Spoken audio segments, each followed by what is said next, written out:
2024 কেমন যাবে মেষলগ্ন মানুষদের তা নিয়ে আমি সংক্ষেপে আলোচনা করব। প্রথমে আলোচনা করব শিক্ষা নিয়ে। শিক্ষা সংক্রান্ত বিষয়ে রাহুর প্রভাব রয়েছে, যার ফলাফল স্বরূপ মানসিক চাপ ও চঞ্চলতার বৃদ্ধি হবে, পড়াশোনাতে আশা অনুরূপ ফলপ্রাপ্তি হবে না।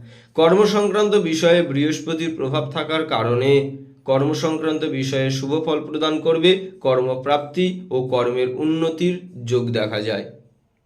ধনভাবে বৃহস্পতির অবস্থান করার কারণে টাকা পয়সা সংক্রান্ত বিষয়ে এই বছরে মেষলগ্নে চরম উন্নতির যোগ দেখা যায়।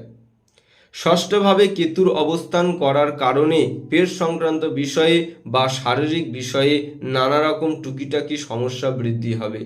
ব্যবসা সংক্রান্ত বিষয়ে এই বছরে মেষলগ্ন মানুষদের জন্য খুবই শুভ বছর।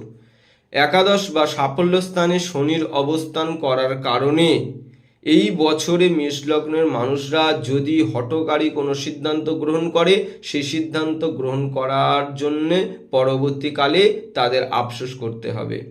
বিবাহ সংক্রান্ত বিষয়ে মোটামুটি ফলাফল দেবে। দ্বাদশে অর্থাৎ মীন রাশিতে রাহুর অবস্থান করার কারণে দূর দেশে যাত্রা বা বিদেশ যাত্রা সংক্রান্ত বিষয়ে অশুভ ফল প্রদান করবে মেষলগ্ন মানুষদের জন্য। ষষ্ঠভাবে কেতু অবস্থান করার কারণে নিকটতম ব্যক্তি বা পাড়া প্রতিবেশীর থেকে নানা রকম সমস্যা উৎপন্ন হবে এবং খুবই কাছের মানুষ তাদের গোপন শত্রু হয়ে দাঁড়াবে।